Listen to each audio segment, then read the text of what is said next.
Caribbean समुद्राच्या मध्यभागी एक कुटुंब आपल्या यॉटवर सुट्ट्या घालवत असतं. आई जुलिया पोहण्यासाठी पाण्यात उडी मारते. थोडा वेळ शांतपणे पोहत असताना तिला काहीतरी विचित्र जाणवतं. आजूबाजूला काही दिसत नसल्यामुळे तिला वाटतं की कदाचित तिचा भास असेल.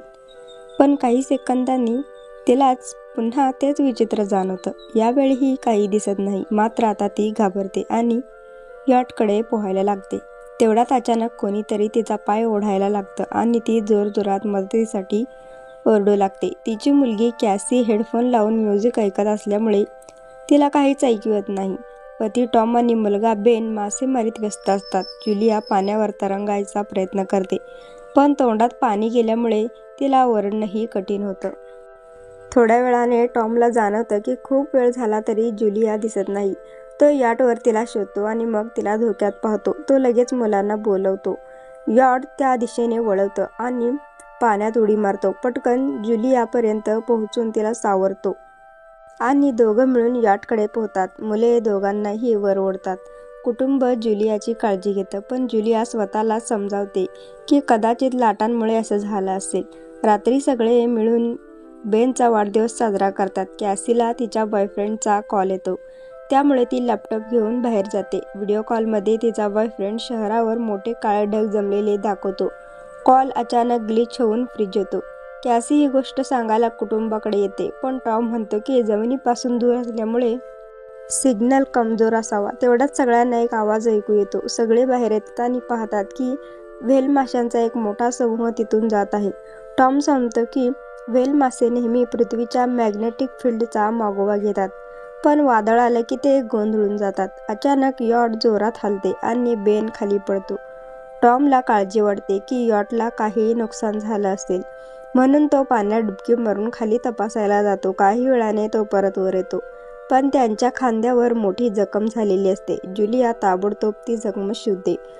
टॉम सांगतो की पाण्याखाली त्याला असं वाटलं की कोणीतरी खूप मोठं जीव त्याच्या मागे आहे, पण मागे वळून पाहिल्यावर त्याला प्रोपेलरमुळे कट लागलेला दिसतो. तरीही तो म्हणतो की ती गोष्ट खूप मोठी होती. टॉमला यॉटचं मोठं नुकसान झालेलं दिसतं, त्यामुळे त्यांना मदत मागावी लागते.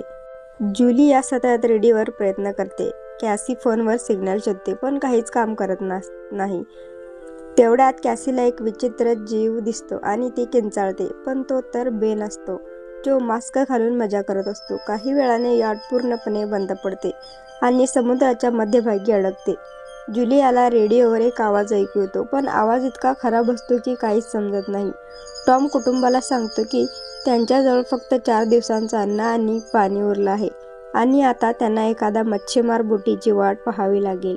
अचानक रडारवर काहीतरी डिटेक्ट होतं आणि सगळ्यांना एक विचित्र आवाज ऐकू येतो. सगळे धावत बाहेर येतात आणि आश्चर्याने पाहतात की आकाशातून अनेक आगगोळे खाली पडत आहेत. जिथे तिथे ते पडतात तिथे मोठे स्फोट होतात. त्यापैकी एक आगगोळा त्यांच्या जवळच पाण्यात पडतो. टॉम ताबडतोब यॉट सुरू करण्याचा प्रयत्न करतो. इंजिन कसंतरी सुरू होतं, पण तेवढ्यात अजून एक आगगोळा त्या भागावर आदळतो. कुटुंब भीतीने एकमेकांना घट्ट धरून बसतं. तेवढ्यात टॉमला समजतं की ते उल्कापिंड नसून आकाशातून पडणारे सॅटेलाइट आहेत. त्याच क्षणी बेन पाहतो की यॉटमधून धूर निघत आहे. टॉम तपासून पाहतो आणि खात्री होते की इंजिन पूर्णपणे खराब झालं आहे. वारा जोरात वाहू लागतो, त्यामुळे सगळे यॉटच्या आत लपतात. कोणाच्याच लक्षात येत नाही की कंपास वेगाने फिरत आहे. यॉट जोरजोरात हलू लागतो. बेन पुन्हा खाली पडतो आणि यावेळी त्याला दुखापतही होते. मोठमोठ्या लाटा यॉटवर आदळत असतात. टॉम कसंबसं बाहेर जाऊन लाईफ जॅकेट आणतो. तेवढ्यात वीज जाते. टॉम लगेच पॉवर बॉक्सचं बटन दाबतो आणि लाईट परत येते. तेव्हा बेनच्या लक्षात येते की जुलियाच्या नाकातून रक्त येत आहे. जुलियाला चक्कर येऊ लागते, तर कॅसी सिंक जवळ जाऊन उलटी करते. टॉम सतत रेडिओवर संपर्क साधण्याचा प्रयत्न करत राहतो, पण काही सिग्नल मिळत नाही. अचानक एक तीव्र कर्णकर्कश आवाज येतो आणि वारा अजून वेगाने वाहू लागतो. जुलिया दार बंद करण्याचा प्रयत्न करते, पण एक हॅच उघडं राहतं आणि वारा काचा फोडायला लागतो. टॉम एक फ्लेअर पेटवतो आणि काही वेळातच सगळीकडे अंधार पसरतो. दुसऱ्या दिवशी सकाळी कुटुंब शॉकमध्ये उठतं, कारण ते वादळातून वाचलेले असतात. मात्र यॉट अर्धवट उद्ध्वस्त झालेली असते. बाहेर आल्यावर ते पाहतात की समुद्राचं पाणीच गायब झालं आहे आणि याट आता जमिनीवर अडकलेली आहे. हे पाहून सगळे हादरून जातात. कॅसी नेटवर्क तपासते पण पूर्णपणे बंद असतं. बेन मृत खेकड्यांशी खेळायला लागतो. टॉम कंपास पाहतो आणि लक्षात येते की तो उलटा फिरलेला आहे. असं शेवटचं 7.5 लाख वर्षापूर्वी घडलं होतं. कॅसीला वाटतं की तिचा बॉयफ्रेंड कदाचित मेला असेल आणि ती पूर्णपणे तुटून जाते. जुलिया तिला समजवायला जाते पण कॅसी तिला दूर ढकलते आणि लपायला जाते. जुलिया आणि टॉम उरलेल्या सामानाची तपासणी करतात. बेन त्याचे वाढदिवसाचे फुगे एका दगडाला बांधतो, कदाचित एखादा जिवंत माणूस पाहिल म्हणून. टॉम पुन्हा रेडिओ वापरतो आणि यावेळी त्याचा संपर्क एका माणसाशी होतो. त्याचं नाव नाऊ असतं आणि तो एका सबमरीनचा कॅप्टन असतो. त्याची सबमरीनसुद्धा जमिनीवर अडकलेली असते. तो सांगतो की पृथ्वीचे मॅग्नेटिक पोल्स उलटे झाले आहेत, त्यामुळे समुद्र मागे गेला आहे आणि जमीन उघडी पडली आहे. तो सांगतो की त्याला अजून कोणीतरी सर्वायव्हर्स दिसले नाहीत आणि सगळ्या कम्युनिकेशन सिस्टीम्स बंद पडल्या आहेत. पुढे तो सांगतो की पोल्स पुन्हा उलटे होतील आणि कदाचित एका आठवड्यात समुद्र परत येईल. तो कुटुंबाला सावध करतो की शक्य तितक्या उंच जागेवर चढा, कारण पाणी परत आलं तर ते खूपच धोकादायक असेल. तो सांगतो की क्रॅशमध्ये त्याचा पार्टनर मरण पावला आहे आणि सबमरीनमध्ये फक्त 3 लोकांचीच जागा आहे. जुलिया आणि टॉम त्याला विनंती करतात की किमान त्यांच्या मुलांना वाचवा. तो त्यांना आपले कोऑर्डिनेट्स देतो.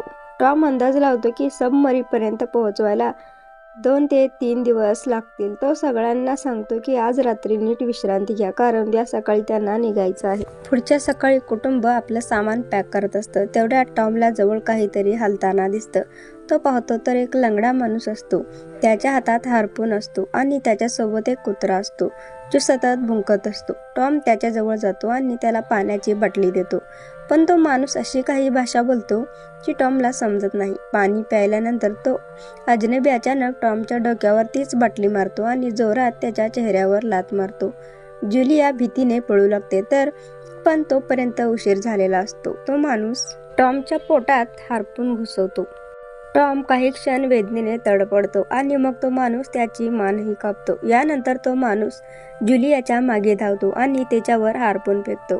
त्यामुळे जुलियाच्या खांद्याला जखम होते. वेदना सहन करत जुलिया यॉटच्या आत पळते आणि मुलांना लपायला सांगते. ती दरवाजा लॉक करते.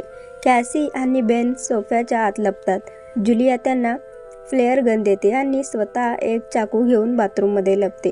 तो माणूस दरवाजावर जोरजोरात धक्के मारतो आणि शेवटी आत शिरतो. आधी तो थोडं अन्न उचलतो आणि मग यॉटमध्ये इकडे तिकडे शोध घेतो. नंतर तो बाथरूममध्ये जातो, पण जुलिया हुशारीने एका छोट्या छिद्रातून बाहेर निसटते. तो माणूस समजतो की जुलिया पळून गेली आहे, पण ती हळूच बाहेर येत असताना त्याचा कुत्रा तिला पाहतो आणि भुंकायला लागतो. कुत्रा तिच्यावर झडप घालतो तेव्हा जुलिया चाकूने त्याला मारते. कुत्र्याच्या किंकाळ्या ऐकून तो माणूस बाहेर येतो आणि आपल्या कुत्र्याचा मृतदेह पाहून प्रचंड संतापतो. दरम्यान जुलिया यॉटच्या दुसऱ्या बाजूने आत जाण्याचा प्रयत्न करते. ती वर चढून तुटलेल्या खिडकीतून आत शिरू लागते, पण तो माणूस आधीच तिथे पोहोचतो. तो जुलियाला पकडून जोरात एक मुक्का मारतो, त्यामुळे ती खाली पडते. जुलिया फर्निचर पकडून स्वतःला वाचवण्याचा प्रयत्न करते, पण तो माणूस तिला लाथ मारून दूर फेकतो. मग तो तिच्या मनगटावर पाय ठेवतो जेणेकरून ती चाकू सोडेल. त्यानंतर तिचे केस पकडून तिचं तोंड जमिनीवर आपटतो आणि तिला सोफ्यावर फेकून गळा दाबू लागतो. हे सगळं मुले पाहतात. कॅसी बाहेर येते आणि फ्लेअर गन चालवते. ती थेट त्या माणसाला लागते. तो जळू लागतो आणि यॉटमध्ये आग पसरू लागते. मुले ताबडतोब पळून जातात, पण जुलिया परत येते. ती त्या माणसाला एक जोरदार लाथ मारून खाली पाडते. मग नकाशा आणि बॅग उचलते आणि तिथून पळ काढते. बेन आणि कॅसी आपल्या बाबांकडे जाऊन रडू लागतात. जुलिया देखील त्यांच्या शेजारी बसते आणि तेही डोळ्यात अश्रूंनी टॉमला शेवटचा निरोप देतात. तेवढ्यात तो भयानक माणूस पुन्हा यॉटमधून बाहेर येतो. त्यामुळे कुटुंब पुन्हा पळायला लागते. काही क्षणातच यॉट मोठ्या स्फोटासह उडून जाते. थोडं अंतर चालल्यानंतर ते लोक एका छोट्या धबधब्याजवळ थांबतात थोडी विश्रांती घेण्यासाठी. कॅसीला वाटतं की तो वेडा माणूस कदाचित त्यांच्याजवळ असलेले फुगे पाहून आला असावा. हे ऐकून बेन स्वतःला दोष देऊ लागतो. जुलिया त्याला समजावते की यात तुझी काहीच चूक नाही आणि सगळ्यांना पुढे चालत राहायला सांगते, कारण तो माणूस अजूनही त्यांच्या मागावर आहे. रस्त्यात एक छोट्या तळ्याजवळ बेनला एक मृत हॅमरडेड शार्क दिसते आणि तो आश्चर्यचकित होतो. तेवढ्यात जुलिया लक्षात घेते की तो माणूस पुन्हा त्यांच्या जवळ येत आहे. सगळेजण धावत सोडतात आणि एका वाळूच्या टेकडीवरून खाली पडतात, जिथे त्यांना विषारी कचरा दिसतो. कुटुंब काळजीपूर्वक तो भाग पार करते आणि त्यांना वाटते की अखेर त्यांनी त्या माणसाचा पाठलाग चुकवला आहे. पुढे चालताना त्यांना मोठमोठे मृत समुद्री प्राणी आणि समुद्राच्या तळाशी साचलेले सगळं प्लास्टिक दिसू लागतं. बेन हळूहळू चालू लागतो तेव्हा जुलियाला समजतं की तो डिहायड्रेशनच्या जवळ पोहोचला आहे. ती सगळ्यांना थांबायला सांगते. जेव्हा ती पाण्याची बाटली पाहते तेव्हा तिला धक्का बसतो. बाटलीतलं पाणी जवळजवळ संपलेलं असतं. कॅसीला जाणवते की कदाचित तिने बाटली नीट बंद केली नव्हती. जुलिया रागाने ओरडते की कॅसीच्या निष्काळजीपणामुळे पाणी संपलं आहे. कॅसी उत्तर देते, याचा काय फरक पडतो? आपण तरी वाचणार आहोत का? दोघींमध्ये बराच वेळ वाद होतो, तरी सुद्धा कुटुंब पुढे चालतच राहतं. काही वेळाने त्यांना एक कोसळलेलं विमान दिसतं. आत काहीतरी हलताना दिसल्यामुळे सगळे घाबरतात, पण ते फक्त काही पक्षी असतात. कुटुंब ठरवतं की रात्र इथेच विमानाच्या आत काढायची. ते थोडंसं खाणं एकमेकात वाटून घेतात. जुलियाला टॉमच्या जॅकेटमध्ये एक कुटुंबाचा फोटो सापडतो. तो पाहून तिचं मन तुटून जातं. कॅसी विचारते, मॉम, तुमची आणि डॅडची लव्ह स्टोरी काय होती? जुलिया हसत सांगते, टॉम हॉस्पिटलमध्ये माझा पेशंट होता. एका दिवशी त्याने फुल आणि एक गोडशी कविता देऊन आपलं प्रेम व्यक्त केलं होतं. रात्रीच्या मध्यभागी कॅसी विमानातून बाहेर जाते. तेवढ्यात तो भयानक माणूस मागून येऊन तिला पकडण्याचा प्रयत्न करतो, पण जुलिया अचानक मागून त्याच्यावर तुटून पडते आणि वारंवार चाकूने हल्ला करून त्याला ठार मारते. कॅसी आपल्या आईला मिठी मारून शांत होते. पुढच्या सकाळी त्या माणसाच्या मृतदेहावर किडे भरलेले असतात. कुटुंबाच्या लक्षात येते की त्याच्या शरीरावर अनेक चाव्यांच्या खुणा आहेत, म्हणजे त्या परिसरात एखादा अत्यंत धोकादायक जीव लपलेला आहे. तसेच ते लोक तिथून निघून जातात. तसे खेकडे त्यांच्या तोंडातून बाहेर येतात. काही तासानंतर जुलिया आणि कॅसी नकाशा पाहत असतात, पण बेन हळूच पुढे निघून जातो. जुलिया ओरडते, थांब, पण बेन एका तळ्याजवळ वाकून पाणी पिण्याचा प्रयत्न करतो. जुलिया लगेच त्याला ओढून बाहेर काढते आणि समजावते की ओळखीचं नसलेलं पाणी प्यायल्याने तो आजारी पडू शकतो. सूर्य प्रचंड तापतो, त्यामुळे कुटुंब आपली डोकी कपड्यांनी झाकून घेतं. बेनला चक्कर यायला लागते. तेवढ्यात त्यांना काही जुन्या खुर्च्या सापडतात आणि जुलिया व कॅसी त्यांच्यापासून एक तात्पुरता निवारा तयार करतात. जुलिया बेनला इंजेक्शन देते आणि ठरवते की ते रात्र तिथेच काढतील. सकाळी जुलिया एका विचित्र आवाजाने जागी होते. बाहेर जाऊन पाहते तर खेकड्यांचा एक मोठा झुंड त्यांच्या दिशेने येत असतो. ती ताबडतोब मुलांना उठवते आणि तिघेही पळायला लागतात. पळता पळता त्यांना एक मोठं कार्गो जहाज दिसतं. तिथे 3 क्रू मेंबर जिवंत असतात. त्यातील एक बाई त्यांची मदत करायला तयार होते, पण उरलेले 2 पुरुष नकार देतात. ते तिघेही कुटुंबाला बाहेरच ठेवून कंटेनर लॉक करून घेतात. खेकडे जवळ येऊ लागतात. जुलिया मुलांना कंटेनरच्या वर चढायला मदत करते. स्वतः वर चढू लागते. तेव्हा खेकडे तिच्या पायाला जोरात चावू लागतात. मुले तिला ओढून वर चढवतात, नाहीतर ती खाली पडली असती. कंटेनरमधील एका छिद्रातून अर्धे खेकडे आत शिरतात. क्रू मेंबर्स गोळीबार सुरू करतात, पण खेकडे त्यांच्यावर हावी होतात आणि दोघांनाही ठार मारतात. शेवटचा माणूस छतावरील भोकापर्यंत पोहोचतो, पण खेकडे त्यालाही खाली ओढतात आणि तोही मरतो. जुलिया आपल्या जखमेवर पट्टी बांधते आणि बेशुद्ध पडते. काही वेळानंतर शुद्धीवर आल्यावर तिला स्वतःला वाळूच्या वादळात एकटी असल्याचं जाणवतं. ती घाबरून मुलांना शोधू लागते. एका मृत स्त्रीचं शस्त्र उचलते आणि जोरजोरात ओरडू लागते. कॅसी तिचा आवाज ऐकून परत येते आणि सांगते की ती आणि बेन मदत शोधायला गेले होते, पण कुणीच सापडलं नाही. नंतर दोघी बेनला भेटतात. बेनला एक उघडा कंटेनर सापडलेला असतो, जिथे वादळ संपेपर्यंत ते थांबू शकतात. जुलिया टॉमचा लायटर काढते आणि आपल्या जखमेवर तो लावून जखम बंद करते. ते अत्यंत वेदनादायक असतं. वादळ थांबल्यानंतर त्यांना आणखी एक कंटेनर सापडतो, ज्यामध्ये भरपूर पाण्याच्या बाटल्या असतात. मृतदेह तपासताना त्यांना एक रेडिओ आणि एक बंदूकही मिळते. जुलिया रेडिओवरून बोटीशी संपर्क साधते आणि सांगते की नकाशा हरवला आहे. यावर नाविक सांगतो की त्यांच्यावर आर्थ्रोपॉड्सने हल्ला केला होता. हे आता त्या भागाचे जीव झाले आहेत आणि ऑक्सिजनमुळे पूर्णपणे वेडे झाले आहेत. नाविक कुटुंबांना लवकर हालचाल करण्यास सांगतो, कारण त्याच्या उपकरणांनी गणना केली आहे की समुद्र अपेक्षेपेक्षा खूप लवकर परत येणार आहे आणि त्यांच्याकडे फक्त काही तास उरले आहेत. तो एक फ्लेअर फायर करतो आणि कुटुंब त्या दिशेने चालायला सुरुवात करतं. लांब चालल्यानंतर कुटुंबाला एक तुटलेलं शौचालय दिसतं जिथे बेन लघवी करतो. अखेर त्यांना जवळच एक सबमरीन दिसू लागते. पण तिथे पोहोचण्यासाठी त्यांना एक मोठा खडकाळ मार्ग पार करावा लागतो. तसेच ते त्या मार्गातून जातात तशा भिंती हलू लागतात आणि दगड कोसळू लागतात. त्यामुळे एक भीषण भूस्खलन होतं. जुलिया लगेच आपल्या मुलांना बाजूला ढकलते आणि स्वतःही मागे सरकते जेणेकरून चिरडली जाणार नाही. आता त्यांच्यामध्ये एक मोठी दगडी भिंत उभी राहते. जुलिया मुलांना सांगते की त्यांनी तिच्या विना पुढे जायचं, पण कॅसी नकार देते आणि ठामपणे सांगते की आईने चढण्याचा प्रयत्न करायलाच हवा. जोरदार वाद होतो, ओरडणं होतं आणि शेवटी जुलिया वचन देते की नंतर मुलांना शोधून काढेल. नाईलाजाने कॅसी आपल्या भावाला ओढत पुढे घेऊन जाते. दोघंही खडकाळ मार्ग सोडून सबमरीनकडे धाव घेतात. पण तिथे पोहोचल्यावर त्यांना दिसते की नाव रक्ताने माखलेली आहे. नाविक त्यांना सांगतो की त्याच्यासाठी सगळं संपलं आहे आणि आता मुलं सबमरीन घेऊ शकतात कारण आत एक अतिरिक्त जागा आहे. हे ऐकून कॅसी परत आईला शोधायला धावते. त्याचवेळी जुलियाला खेकडे येताना दिसतात आणि ती गोळीबार सुरू करते. काही खेकडे ती मारते, पण झुंड खूप मोठा असल्यामुळे सगळ्यांशी लढणं अशक्य होतं. त्याच क्षणी कॅसी भिंतीच्या वर दिसते आणि हात पुढे करते.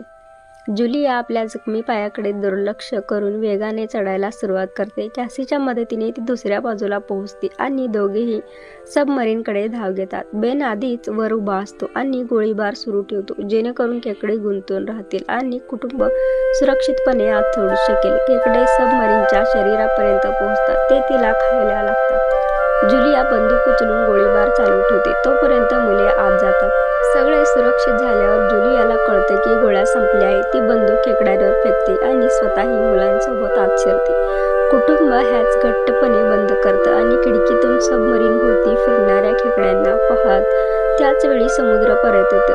तिघेही पटकन आपल्या सीट्सवर बसून बेल्ट लावतात आणि एकमेकांचे हात घट्ट धरतात. भयानक लाटा सबमरीनला जोरजोरात इकडे तिकडे फेकू लागतात. त्यामुळे जुलियाला संपूर्ण प्रवासाचे दृश्य डोळ्यांसमोर दिसू लागते आणि कॅसीला उलटी होते. थोड्याच वेळात ती तीव्र कर्कश आवाज पुन्हा ऐकू येतो आणि कुटुंब बेशुद्ध पडतं. काही वेळानंतर जुलिया आणि मुले शुद्धीवर येतात आणि स्वतः जिवंत असल्याचं पाहून आनंदी होतात. हे हॅच उघडून बाहेर येतात आणि पाहतात की लाटांनी सबमरीनला एका उद्ध्वस्त शहरात आणून टाकलं आहे. म्हणजेच आता जिवंत राहण्याची आणि नवीन आयुष्य सुरू करण्याची आशा निर्माण होते आणि तिथं चित्रपट संपतो. चॅनलला सबस्क्राईब करायला विसरू नका आणि बेल आयकॉन नक्की दाबा जेणेकरून तुम्हाला असेच मजेदार व्हिडिओ पाहायला मिळतील. धन्यवाद.